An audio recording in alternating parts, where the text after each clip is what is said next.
In the back of the London Ultra Cab this week, we have the hugely talented SkinnyMan in the back. What's happening, people? How you doing? I'm very well, I'm good as gold. It's an absolute honour to have you in the cab. It's good to be in the cab. And it's been a while. Out from the cold. Exactly, yeah, I'll put the heating on in a minute. Well, warm it up a bit, warm up the old cockles. But yeah, it's an absolute honour to have you in the back of the cab. Thank you for having me. And also at the end of this, the end of this interview, hopefully you can do something like a little track at the back. Yeah, we could do a track in the back. Which will be good. So anybody watching this interview now, if you want to skip the interview and check Skinny out in the back of the cab, go to the end of the interview, check out the track. I'll just start rapping now. And start doing it now, yeah. But no, absolute honour to have you in. Yeah. And Skinny, you know the way it rolls. First kind of two questions I always ask is like, where are you from and what was it like growing up as a kid? I'm from Chapeltown, Leeds, and growing up as a kid, I still got to enjoy the magic of childhood. So for Leeds, it's full of nostalgic childhood magical memories that were golden. I mean, so for me growing up, I think as a youngster, you're kind of oblivious to a lot of the social problems around you. You're blissful to a lot of the woes around you. And if you've got the right kind of social environment with the right kind of elders, they ensure that the children can just enjoy their childhood. So I say for me, living in Leeds was like a romantic bubble. Yeah. And you know, back in the day, like in Leeds, when was you in Leeds? Like in the like the mid to late 70s? Yeah, mid to late 70s. Well, yeah, mid to late 70s. Yeah. And what kind of music was you listening to back then as a little kid? Was you into like Top of the Pops and all that? Like a few of the, a few. Yes. Like... Yes, I was into Top of the Pops, depending on what music would play. Exactly. Because I'd say even around me growing up, I was very into music in general. Like music is the beat of my heart. I think my mum used to play George Benson Breezing when I was in the womb to calm me down. And she said when she played George Benson Breezing, it would really soothe me. And even as I'm older and I hear the song Breezing by George Benson, you feel really chilled. It makes it, I cuddle up into the fetal position. Yeah.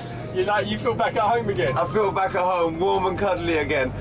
So it just goes to show what music can do. I believe that music is the beat of the pulsing heart. So when I was growing up, things stood out to me. I remember Girls Just Wanna Have Fun. I remember Shaking Stevens Behind the Green Door. I remember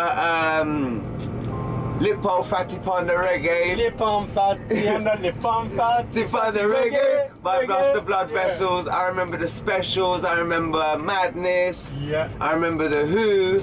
I remember Two Tone, Ska, Mods, Rockers. I was listening to a lot of doo-wop and stuff like that, and 50s.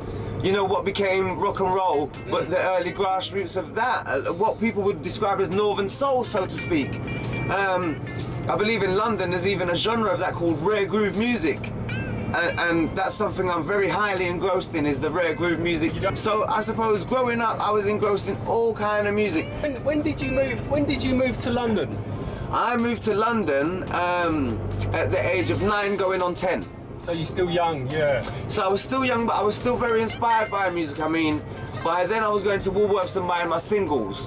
So my hip-hop influence happened in Leeds, and the reason that my hip-hop influence happened in Leeds is because I was already listening to people who were chanting and toasting on the reggae sound systems. So before the hip-hop, you was like big into the reggae sound? Big into the reggae sound. Yeah. As I was into lots of other cultures, but very... Was that when you was living in Leeds, you was into the reggae sound? Yep, very much so. And can you remember some of the sounds you was listening to?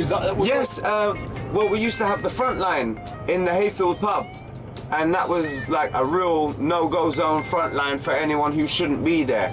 And I love the fact that the community spirit made it for the community, and anyone who shouldn't be there couldn't come.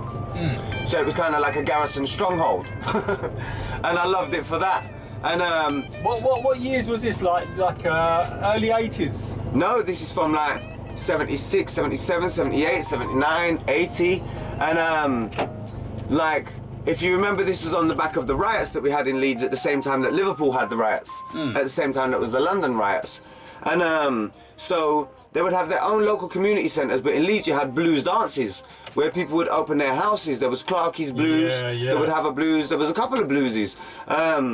And there was the Mandela Centre also. So it's quite a similar scene to London then, because exactly. London had the same not for a minute was Leeds ever behind. So don't ever make anyone fool you in making you think that we was ever behind musically. In fact, I think the way that hip hop came to me, which I'll get to, because I'll say, whilst being infused in the music's sound system, I remember being knocked for six to see the success that Smiley Culture and Tipper Irie was having, and to even see Smiley Culture on the top of the pops. Because I remember going to Woolworths and buying that record, which I think on the A side it was Police Officer Don't Give Me Producer, and on the B side it was Cockney Translator. Yeah. And I made it my business to specifically write down every single lyric, even to the intro to the ad-libs on my page, so that I could totally sing along every single lyric to Cockney Translator. Wow. And every single lyric to Police Officer Don't Give Me Producer. So I'd say that I was very highly influenced by Smiley Culture and his lyrical ability to express himself in the reggae style that he did with the, I'll call it machine gun lyric style of chatting and toasting and chanting on the mic at the time. So really, you obviously dabbled with the bubbling and the toasting. Yeah, that's where I started at. That was my grassroots. And did you write your own kind of lyrics with the toasting as well? Yes, absolutely. Wow. Yeah, I did as well. Well, what was your MC, your toasting name? Well, by then it was Skinny Rocker, because there was an older guy called Skinny Rocker, so everyone just used to call me Skinny Rocker, named after him. So I was like, you know what, Rockers, Skinny Rocker. And then I thought, I don't want to be named after someone, and I do want to be mighty. And if I was to think of something that's mighty, what's more mighty than the mountain in Africa that's called Kilimanjaro? Yeah. And if I just put a bit of wordplay on that and turn that into SkinnyManjaro, and I think being from England, a lot of people interpreted that as, oh, he's a skinny man who's on a gyro, because that was our method of payment if he was unemployed at the time. It kind of had a double meaning. I think in the reggae sound system people understood it immediately for that's a take on the mountain Kilimanjaro, and there was actually a reggae sound system called Kilimanjaro. That's right. So I was like SkinnyManjaro, and I was happy with that. So that was the name that I chose for myself, was SkinnyManjaro. A really good history there, I love that.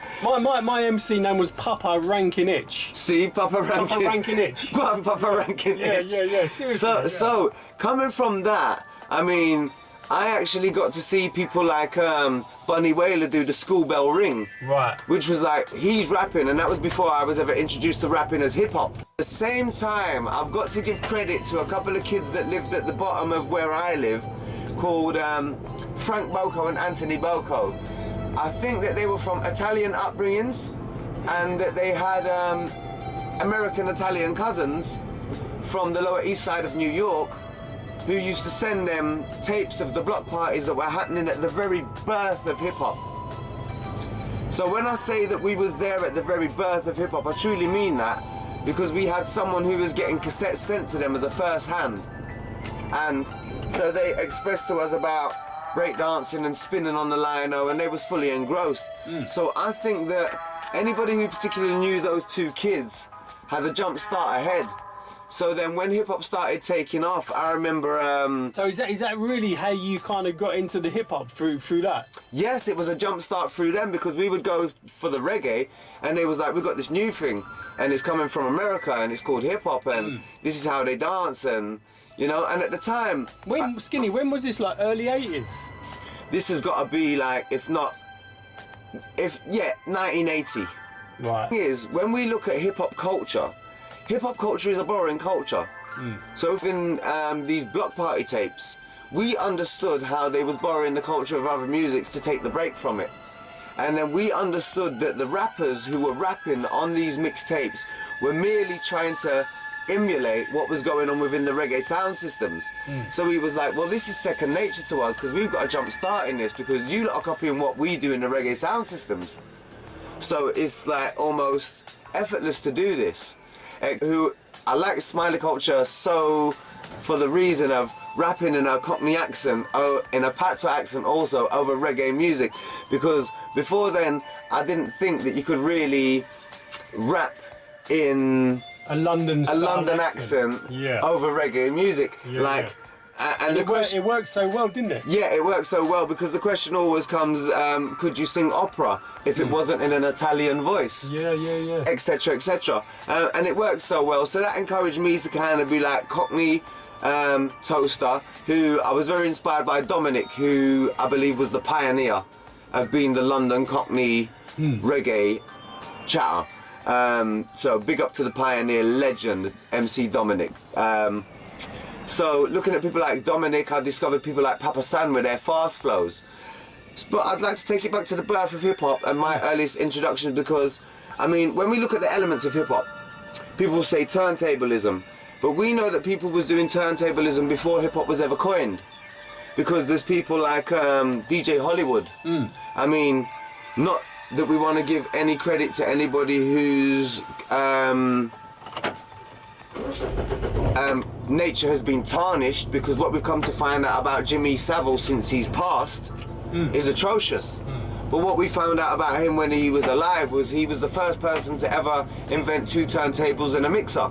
That's right, yeah. You know, so that was in the early 70s, wasn't it? I think? Right, and that was in Leeds, because he was a radio DJ from Leeds on Bellevue Road, and we used to go to that dance hall.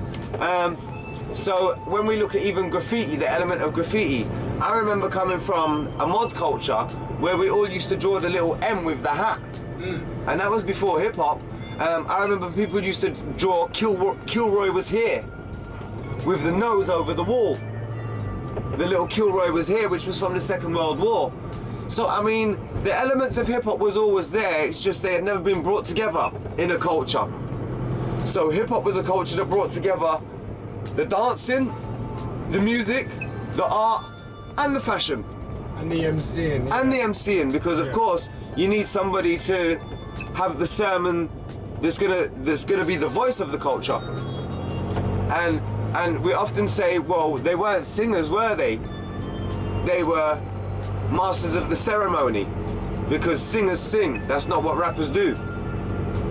So for me, in Leeds, I got to see the movie Beat Street come out. And then when I came to London, the same thing I felt about plastic bubblegum music.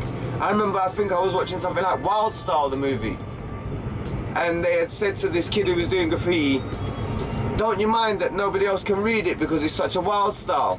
And he was like, nah man, because for the people that can't read it, it's not for them, man, it's for us. And I thought, isn't it great that hip hop as a culture is for the people that are into hip hop as a culture, and outsiders wouldn't understand us. Our language would be foreign to them, our art would be foreign to them, how we dance, how we dress, how we talk, how we speak, how we express would be foreign to anybody outside of our immediate culture. And what it meant that was beautiful for the people in the culture is if I was walking down the street and I saw hip hop over the road, I would recognize that that was hip hop over the road. Are you wearing fat laces with some, you know, Puma sneakers or Nike sneakers or Adidas sneakers? You know, you're rocking a Kangol, you got a belt buckle, you're wearing a goose. Man, you're hip hop.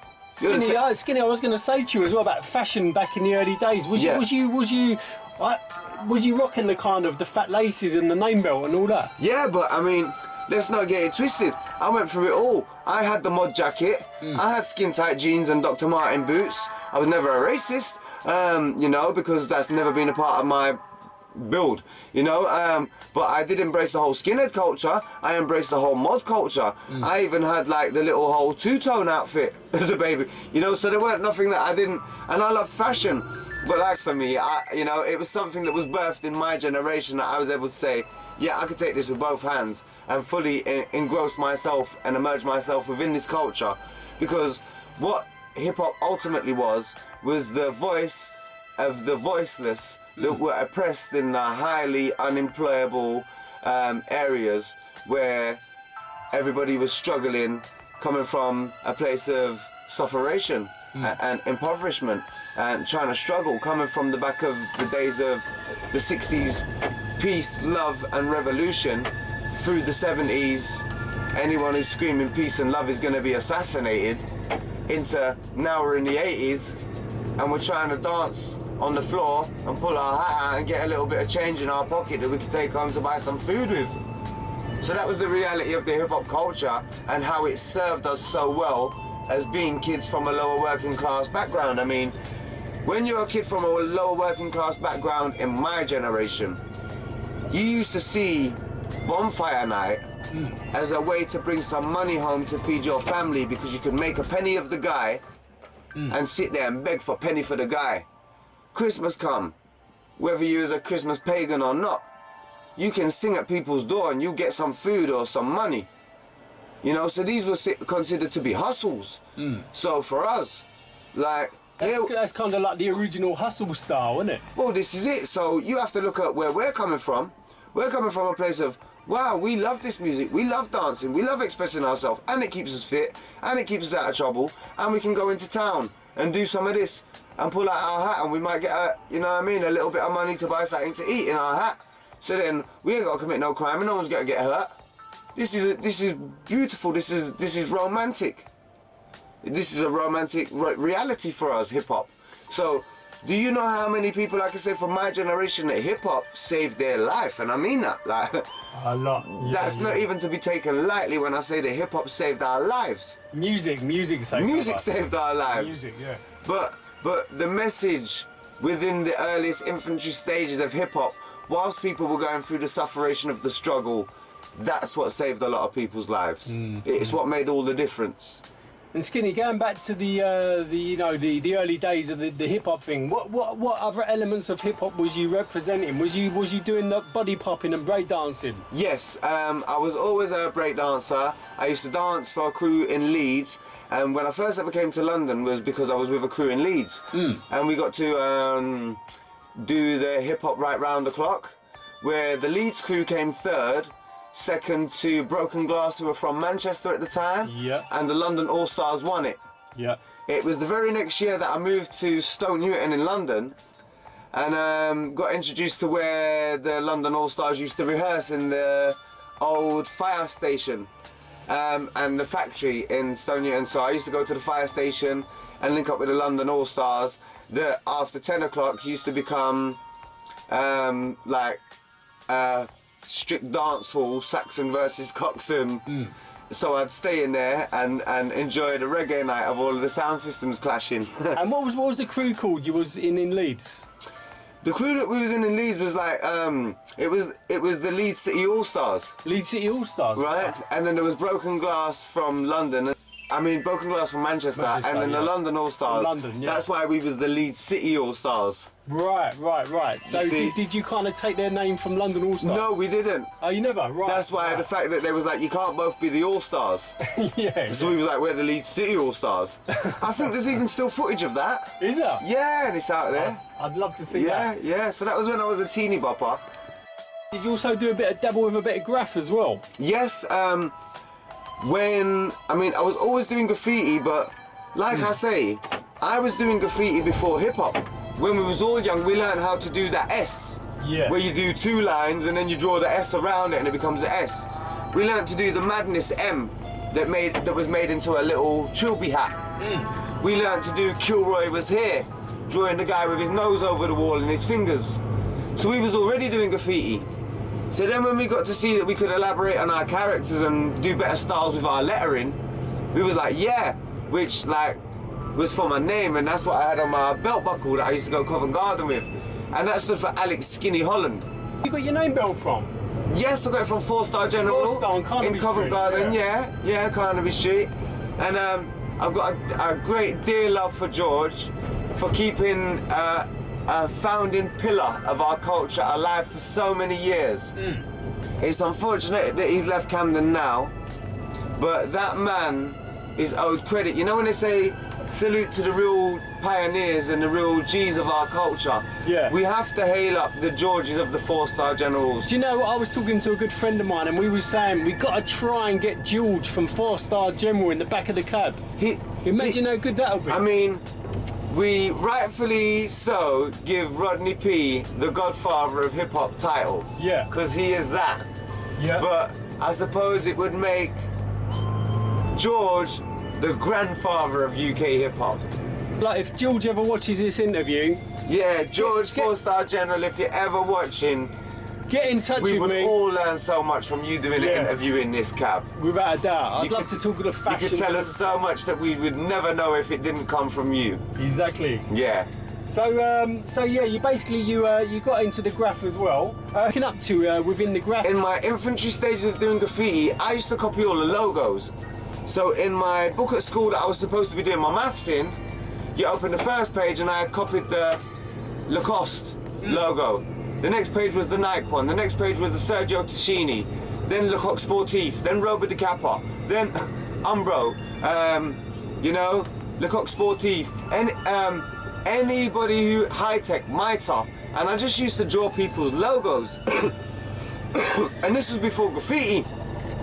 And then when I wanted to start to get into graffiti at the very first stages, I bumped into Waynos, and Waynos was part of a crew that brought graffiti to the UK. We're talking about the crew called We Rock Hard. Oh, WRH, yeah. We're talking about Yeah, WIH. We're talking about Those and all them guys, yeah. we're talking about King Robbo. Robbo, yeah. King Robbo Yeah. 484, the undisputed king of UK graffiti, period. R.I.P. as well to Robbo. R.I.P. to King Robbo, Yeah. the undisputed king of UK graffiti culture. Yep. Right? And then, let's not forget his comrades, who are just as worthy as the title as he is, like PIC and Doze, you know, Harvey D, you know. Then you got to think of the people who became the DDS, you know, Sub 1, Yep. Boss 1, Shoot 2, Yep. XL 502, Drax, Yep. Keep, Can, Cade. I mean, Fume ID as well. Fume, ID. Yeah. I mean, Helen Tough, Steam from the Untouchable Forces. You know, like, and They're all little legends, yeah. all legends in their own right, man. Sham, Yeah. you know, Form.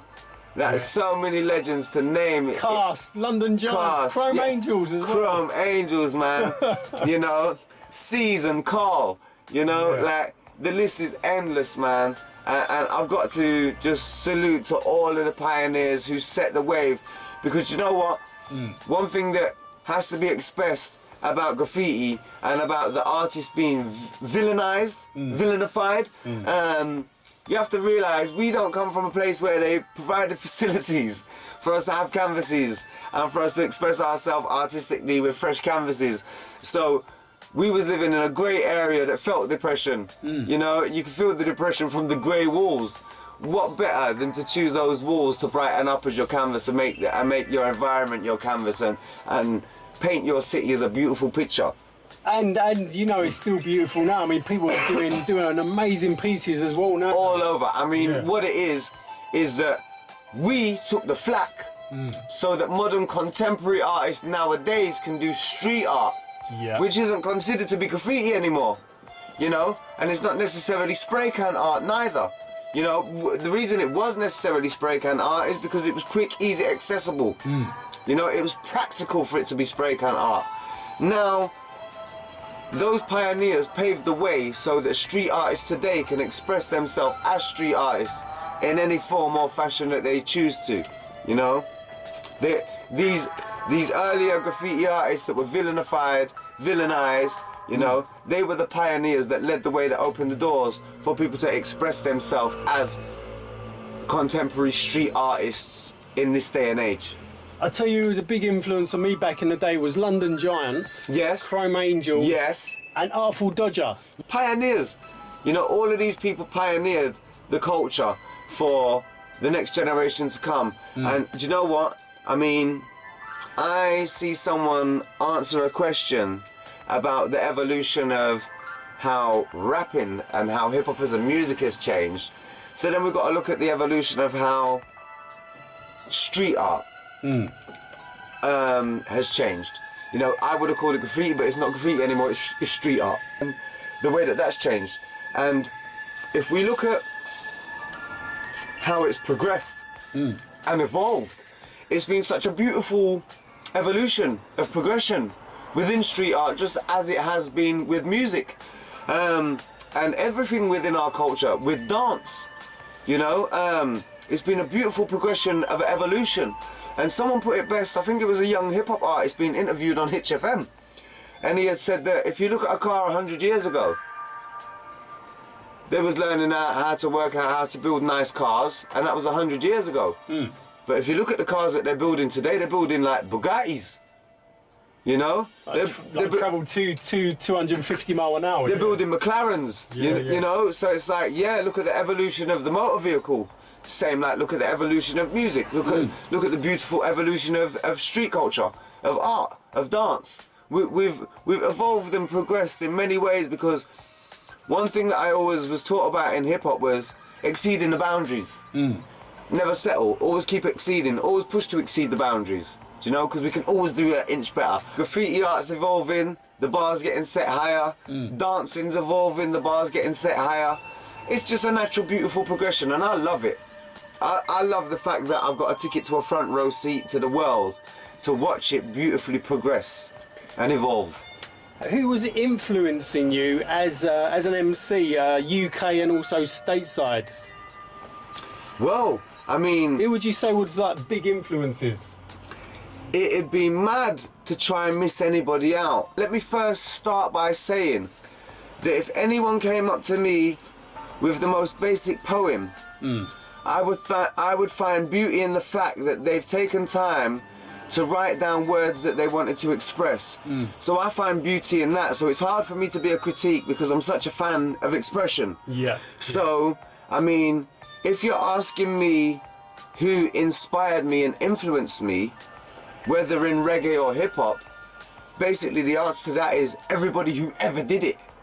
You know, everybody who ever did it was who inspired me. Because if I heard somebody and I didn't know their name and they inspired me, you know, some little kid might have written his little rap and never became a rapper, but believe me, that little rap that he wrote inspired me. Now I will like to credit certain people who come to mind.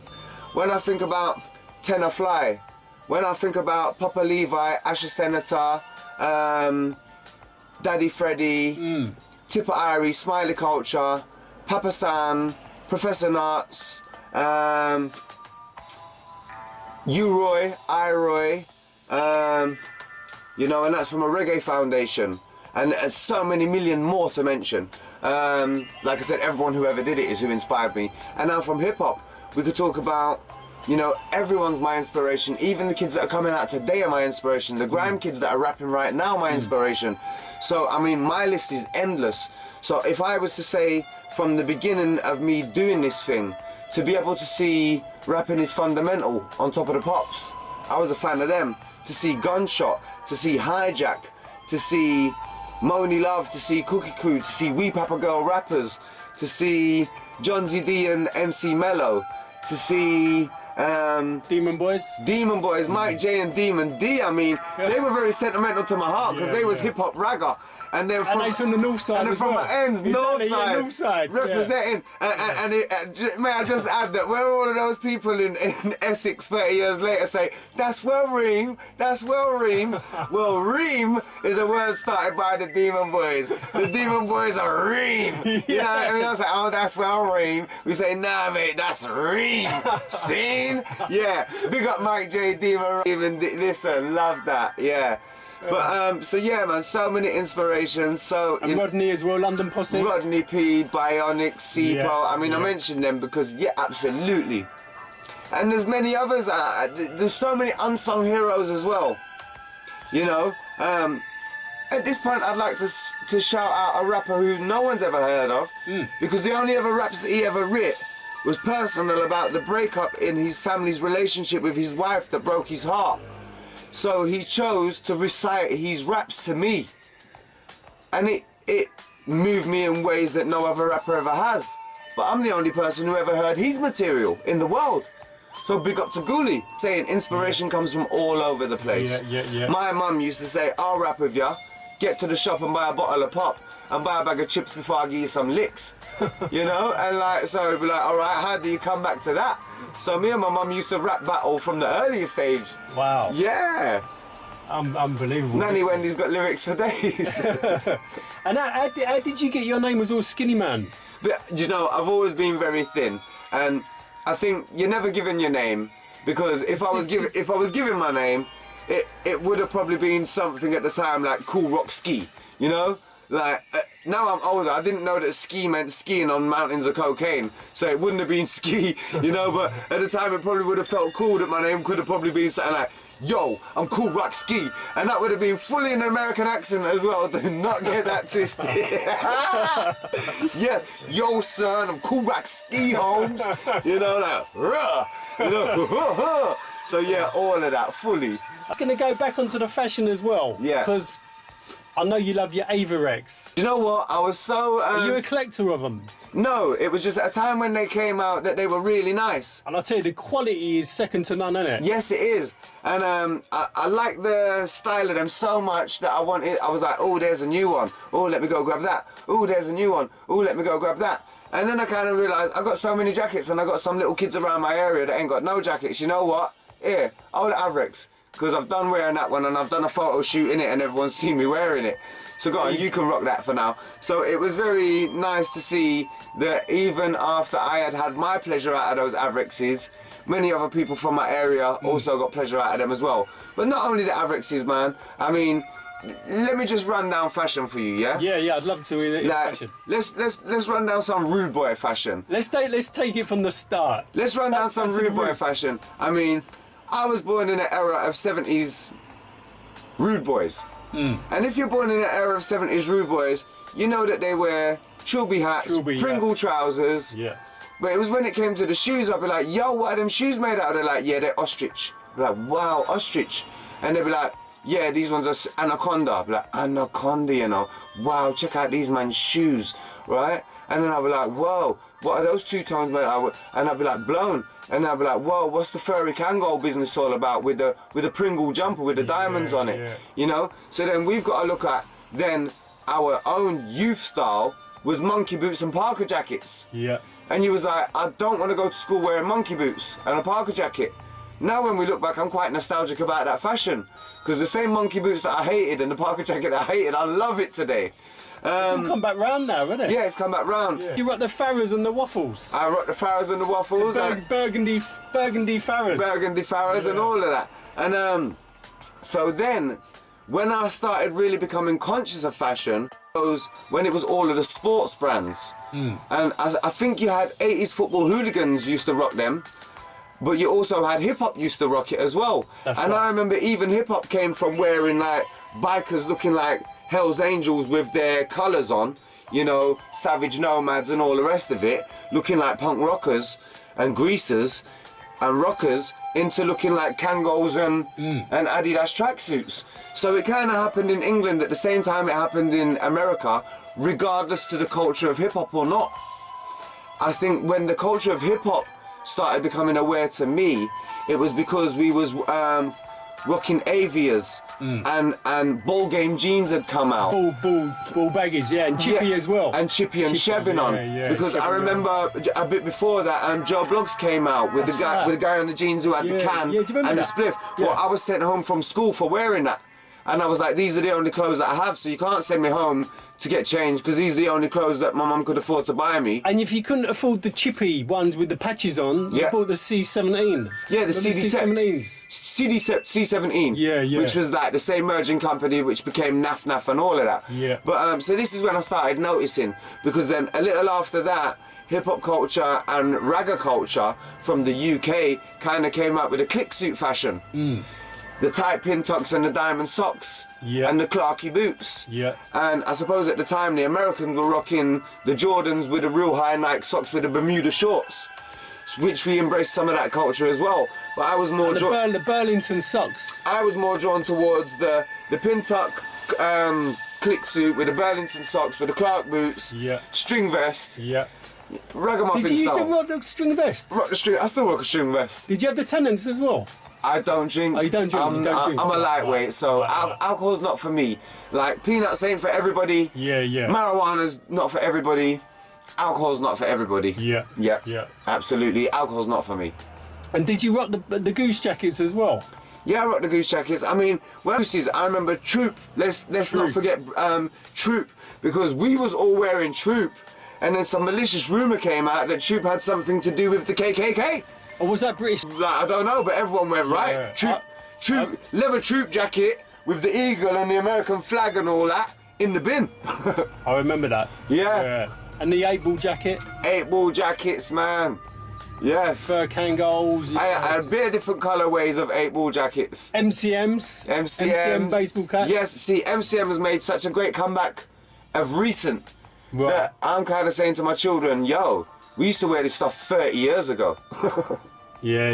And then remember the little money bags as well around your neck? Yeah, so that they couldn't get wet. Yeah. Well, I have a very mad story about wearing one of them to a Brockwell Park all day with Lyndon C and Westwood performing, and some guy thinking, right, that little kid. You're gonna get draped, yeah? Yeah, he tried to drapes me. Yeah. He didn't have much luck, it kind of backfired. He tried to drapes me because I had my money in one of those little funny things around my neck, and I thought, yeah, what a stupid idea to wear your money around your neck.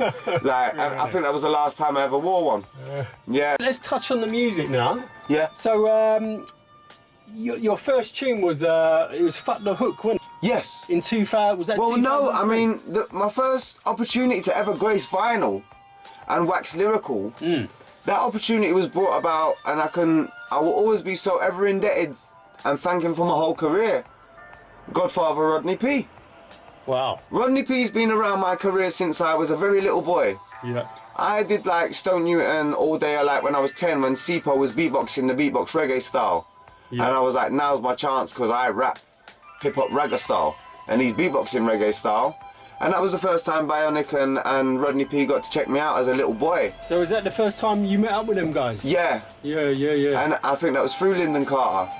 And yeah. When was this? About 85, 86? No, like maybe even a bit before then. Yeah, maybe 85, 86. You know, you might be about right. Yeah. Sipo was a wicked beatboxer. Yes, and he was. Yankee as well, because it was bass and treble. Yes, Daddy Sipo Yankee. done the treble and Yankee done the bass. Yes. Yeah, I remember Sipo's Tour de France. He done a Tour de France Yes, beatbox. he did. Brilliant. But Sipo was such a charismatic, light of energy at the same time. R.I.P. to Sipo. R.I.P. to Sipo every time. We'll never forget the legends. So your first track come about? Well, my first track came about by Rodney P saying that he was going to do a posse cut with Skits. Well, not really a posse cut, it weren't just going to be him alone. And I remember thinking, yeah, Skits is down with the Ronin crew, and they used to DJ for Rampage and Boogie Bunch and Firing Squad. Right. So I used to rave with them and everything, you know, down at Subterranean and everything. Yeah. So I was like, wow, I'm going to get to hook up with those guys. Rodney's going to take me to their studio, and they're working with DJ Axilla, the deck wrecker, who had worked with Mudfam on the Mud Files EP. And Rodney was like, yeah, come and grace a track for me. So I got to do Fingerprints of the Gods on Skits' Countryman album. So that was my first chance to get to grace the wax. Yep. And I loved it. And then you brought out the Fuck the Hook. Yeah, I mean, because up until that point I've been doing open mics, freestyle sessions. I mean, there's so much before that. When I first came to London, there was this London Underground station was doing this capital caper. We had to go to every London Underground station and get a stamp. And at every Underground station there was an event happening. I remember that. And I got to Leicester Square, and the event was a hip-hop event. That's right. And Yeah, I got to meet, I think Westwood had something to do with it. I went to that. and I got to meet this rapper JC00 Sutton. Yeah. And at the time, he went and got the Guinness Book of Records world record for the fastest rapper. Such a lovely guy. And he let me rap on the mic. And that was my first like hip-hop getting on. Yeah, it was in Leicester Square train station, Leicester wasn't Square it? In the train underground. station, that's Oh, absolutely I went right. to that. Yeah, that's a mad flashback. I'm glad that you can remember, because some people will be like, what I are do you remember talking that. about? I do remember So that one. yeah, and I got to meet JC00 Sutton. I can't remember his name proper, and I really want to honour this guy. At one time he had the Guinness Book of World Records for the fastest rapper. And do you know what? He showed me open arm love, like, you're a rapper, you want to get on the mic, you want to showcase, jump up and show me your stuff, kid. And at the time he was a serious rapper. He might have thought that I was just joking, like, what does this little kid know? But I weren't joking, I was serious, I was a serious rapper. And he saw that and he recognised that and he respected that. And I was like, isn't it great to see someone who you look up to as a rapper giving you an opportunity, and they're like, yeah kid, love what you're doing, keep on keeping on, you know what I mean? And I was like, yeah man, I will, with that kind of encouragement, I definitely will. Yeah, big up to that JC00, whatever his name is, because I love ya to this day. Like, these are the people that moulded, that kept me going, that kept the fuel in the fire to keep me going, you know? Without a doubt. Yeah. But they were good times back then. Yeah, so I mean, before Fuck the Hook, we got to do lots of stuff. I mean, we did the Mud Fam EP, and we was once with a crew called The Sound of Money, who recorded Black Twang's album, recorded Roots Maneuvers album, recorded a Mud Fam and a Berry Crew album that never got released. It's on a shelf somewhere. So we did lots of material, and we found that the only way that we could get on was at the open mics by freestyle battling. And by freestyle battling, you had to rap spontaneous, using your wits on the spot, off the top of the head. And we found that we used to practice doing that so much that we had a natural ability to do that. I was going to talk about battle rapping, because I know you're renowned for battle rapping as well. Because this was all before I ever recorded. Yeah. Because it was only whatever opportunity was given.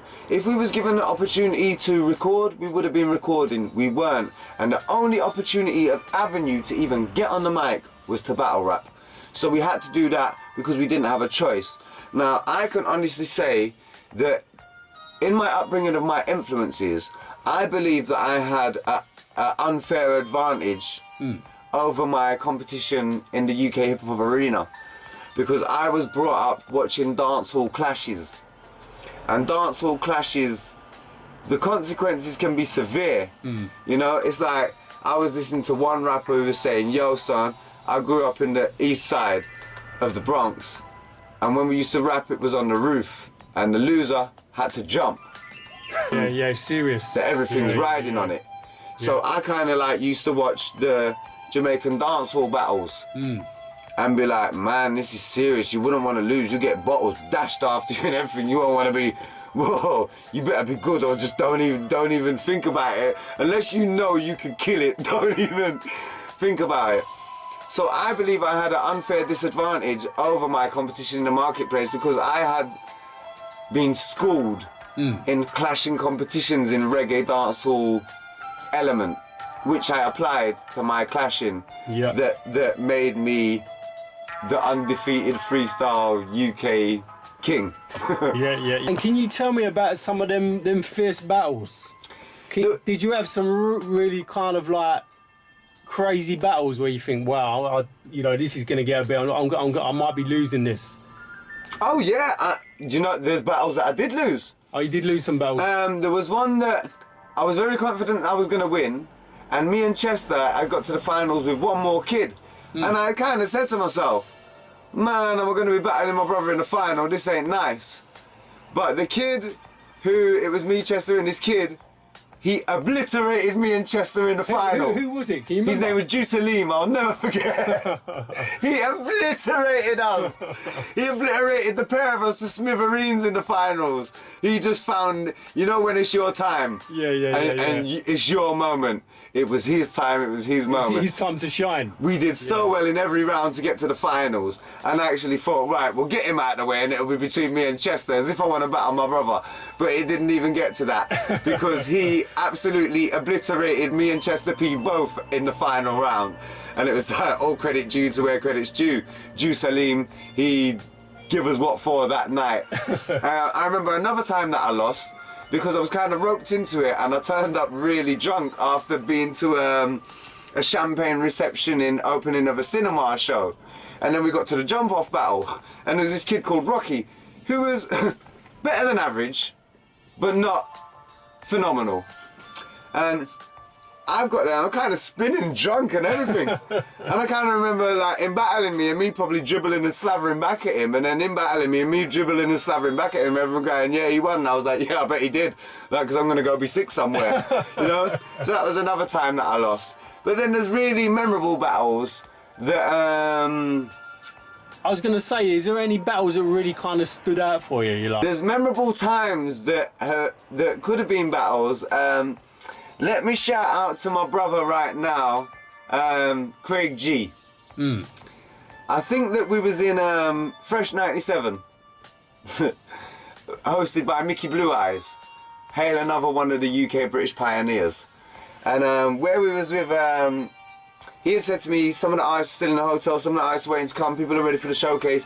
Skinny, do you think you could go do like an impromptu freestyle on the stage to kind of like host it, freestyle it, tell people that the artists are yet to come and you're going to be performing later, you're just bubbling it. You mean Craig G from Juice Crew? Yeah. Wow. Yeah, yeah. And I think Marley Marl had went to him, Chuck, go burn my man off the mic.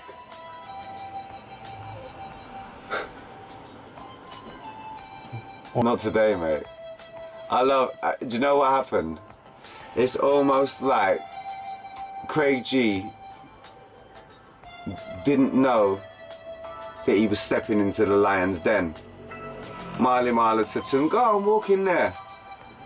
And it was unbeknownst to either of them that they was walking into the lion's den. So I think after 2 rounds, Craig G was like, I've got nowhere to turn. And I said, well, let's the 3rd round be where we unify the battle and come together. Because why are we battling when we should be coming together and unifying, not dividing and segregating and battling each other? We should be coming together as brothers and unifying as a collective. So then we did the 3rd round was the unification. So and that's when you both come together as one. Yeah.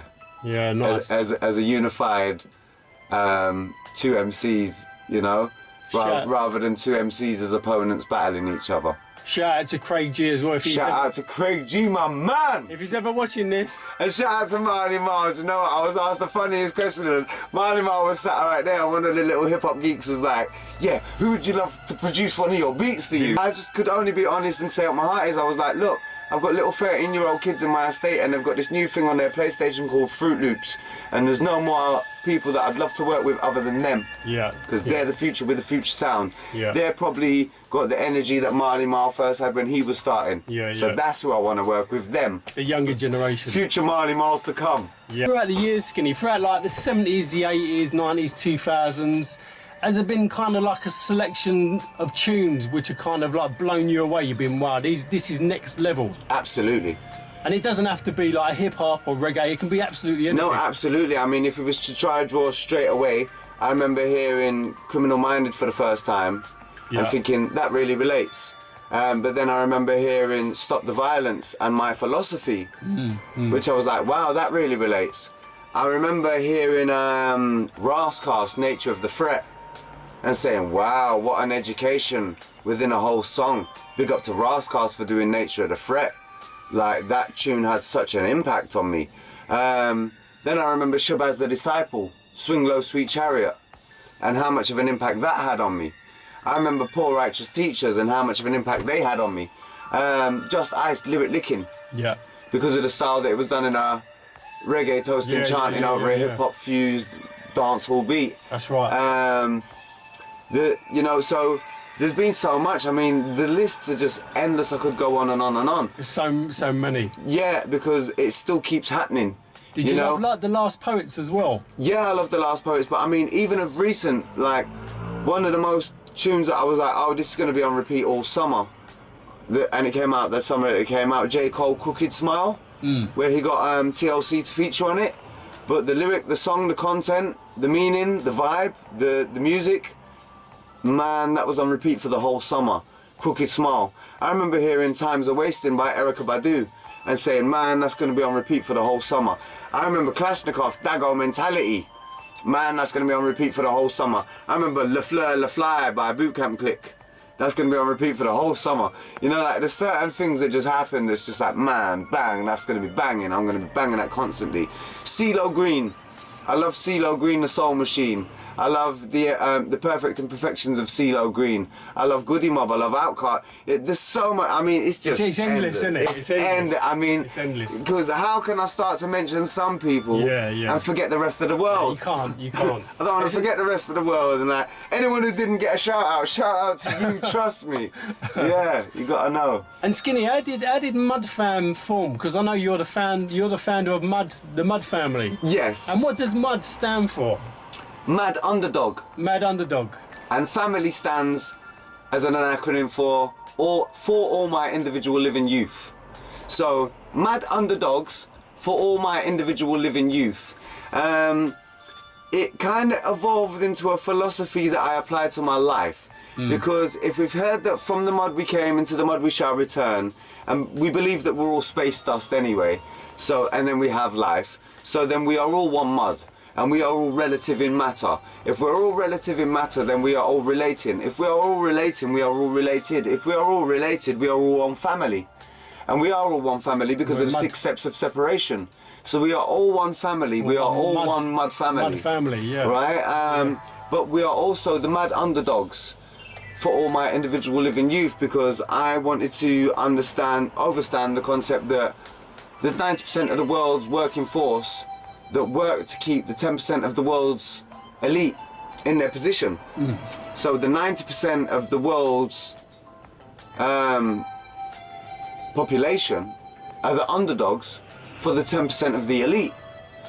So it's for those people that I represent. I represent for the 90% of the world's underdogs that are the underdogs to the 10% of the world's elite. And who's in the Mud Fam? Every single one of us that's breathing air. That's a great. I love that answer. You know, and rules about the Mud Fam is there ain't no rules. There ain't no leader. It's a philosophy that we apply to our life, and those who feel it, know it, and apply it to their life also. And those who don't want to apply it to their life can't escape it, because you are also Mud Family. We're all Mud Family. Everyone breathing oxygen is Mud Family. I love it. What a great answer. Yeah.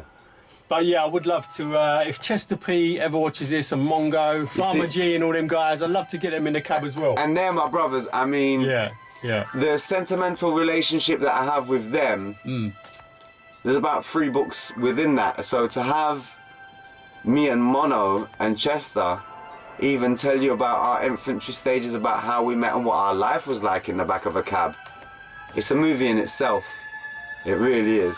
Well, we'll have to try and make it happen. Yes. Oh, Skinny, listen, we're coming to kind of the end now. Anybody you want to give a shout out to, or do you want to basically say, yeah, respect to all Mud Family? And I want to give a shout out to my favourite rapper who hasn't even started rapping yet, who's at home somewhere, chilling, trying to do his thing, thinking that we're all shit, because we are, and he's going, I'm much better than all of them, because he or she is.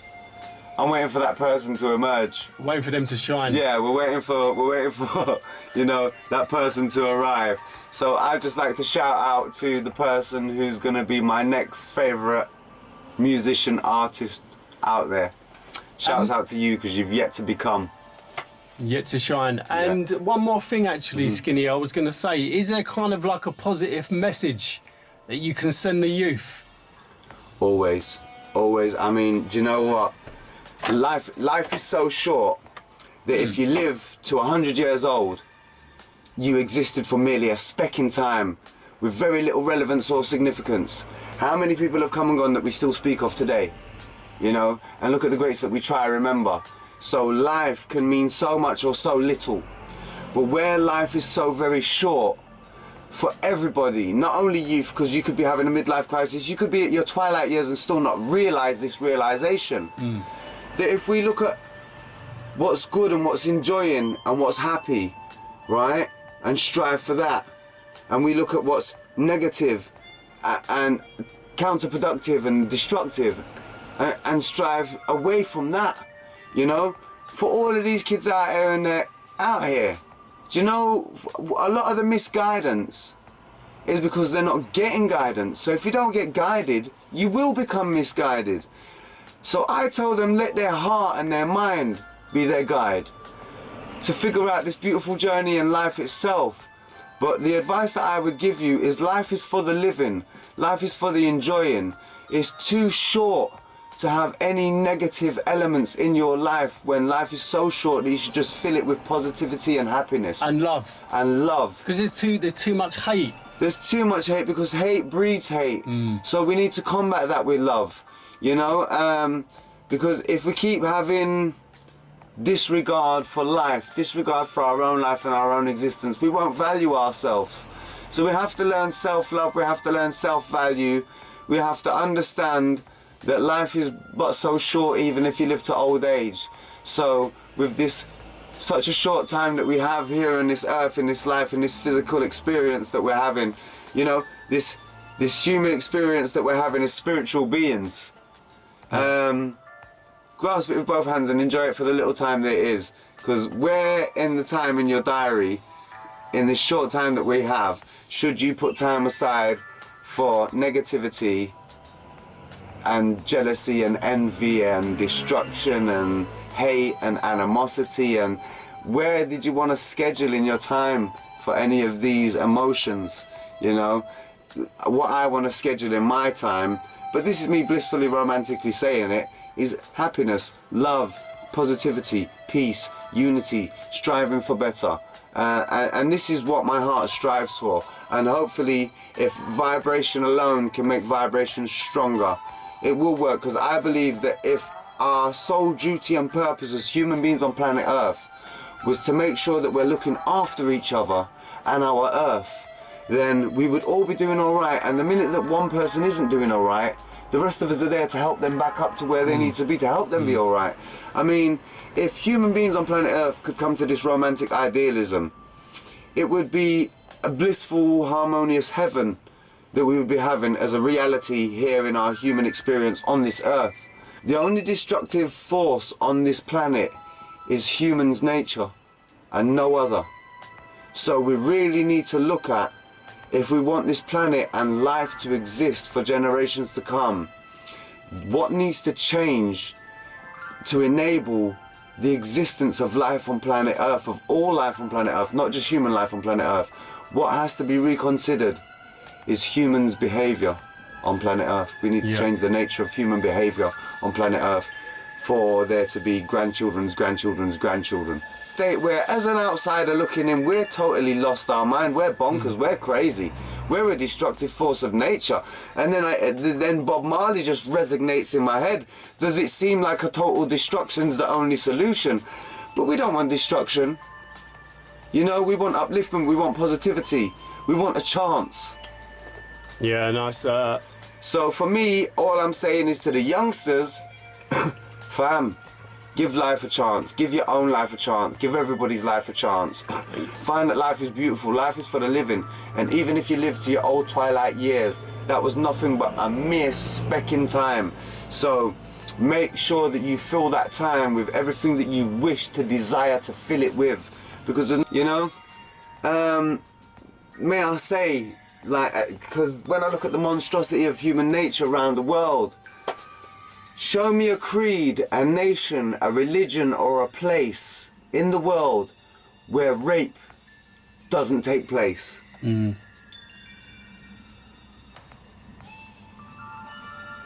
Look what us human beings do to each other. We're monsters to each other at times. But on the plus side, we're not all monsters, and there's a lot. No, we're not. There's a lot of good people out there doing a lot of good things, and they're the ones we got to kind of. So this is why, I mean, I have to stay grounded in reality, because watch this. If a child grows up in a romantic bubble, and then he comes out of that bubble and he goes out with his mate and his mate gets shanked and he thinks, "Wow, what's just happened?" He was so far from that reality that he'll probably never overcome that. Where children from this area are so used to that being the norm, that they're conditioned to that being their reality. There's not a child who lives in this area who hasn't immediately first-hand seen someone become a victim of a fatal, violent circumstance. So whether you're a first-hand victim or you've witnessed it as a first-hand victim, every child in the whole of London right now in our generation is going through some mental post-traumatic stress disorder every day. And that's just to have to put on their school uniform to make it back and forth from school. It's a war zone. And they're all seeing it firsthand, so they're suffering PTSD. So what we're having is our next generation to come after them is going to be a young generation of adults that have psychological damage from the upbringing that they have their environment. Skinny, how would you say we can kind as elders or as family, how can we kind of combat that kind of knife culture? I know there's obviously a lot of answers to this, but... Do you know what?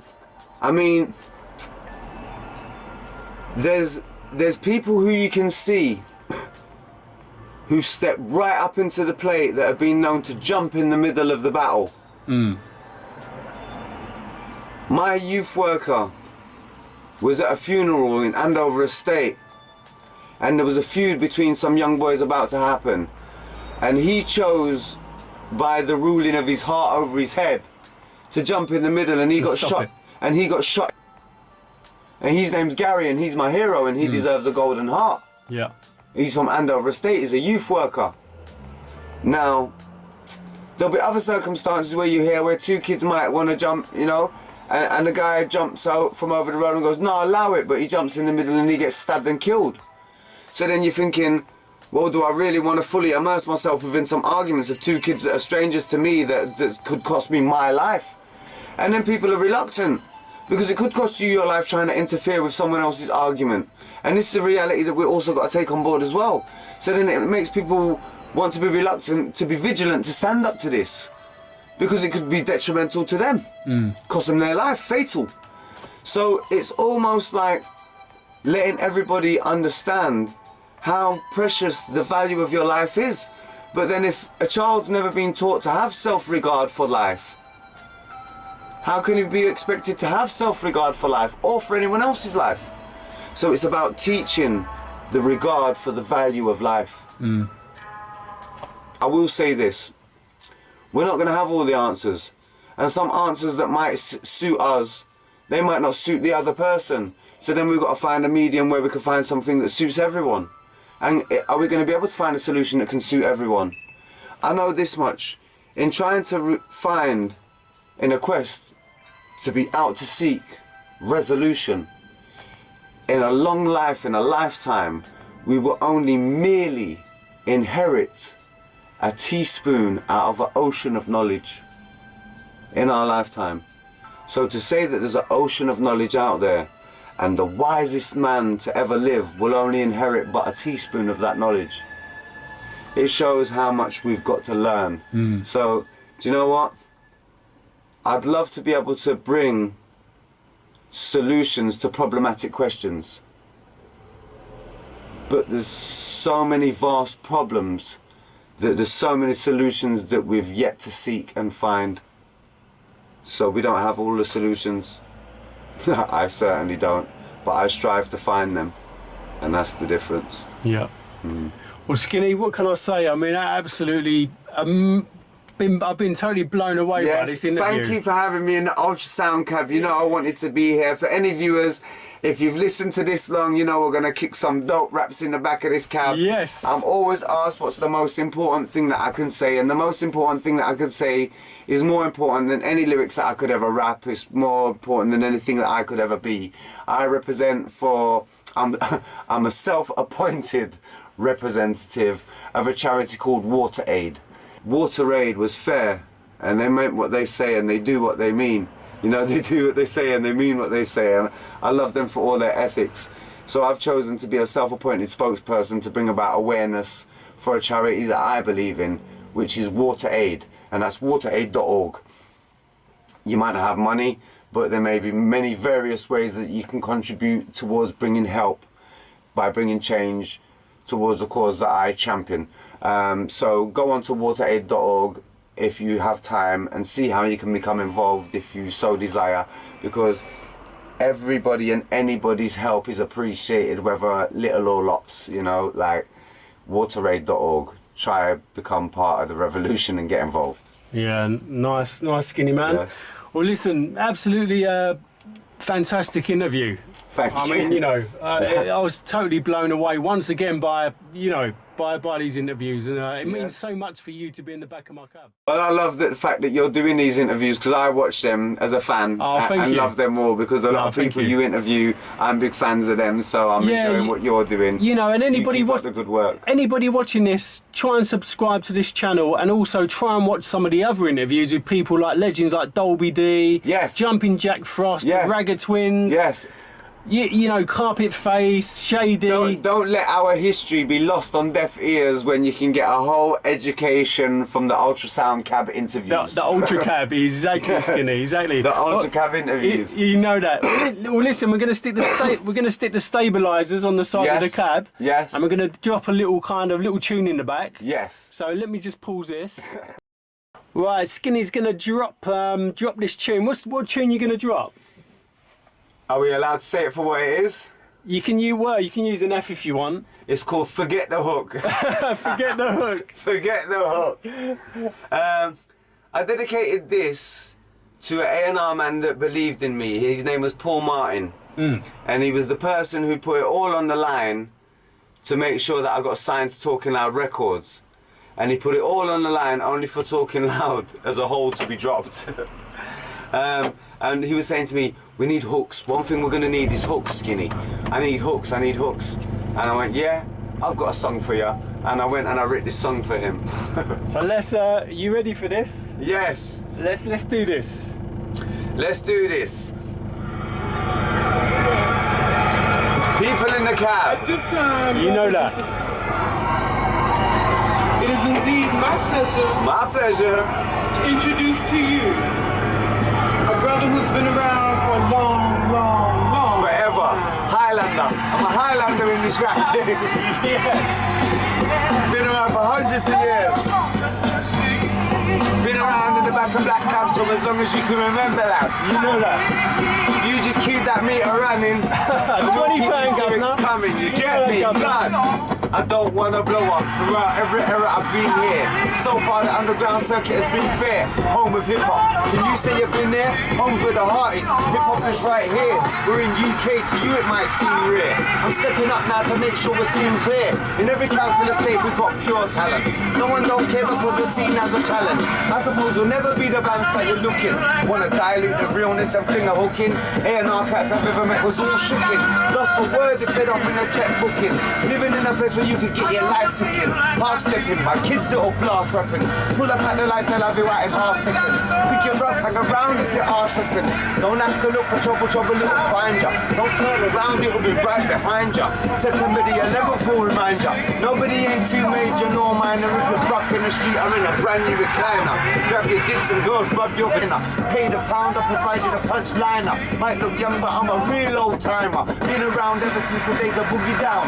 Check the resume, the evidence can be found. Forever been blessed in eloquence over sound. Before they had the line off for spinning on the ground. Since then, it's changed and shit goes down. But we're still getting down to the same old sound. It's hip-hop, good shit for rocking the crowd. There ain't no space for mistakes allowed, and I'm proud.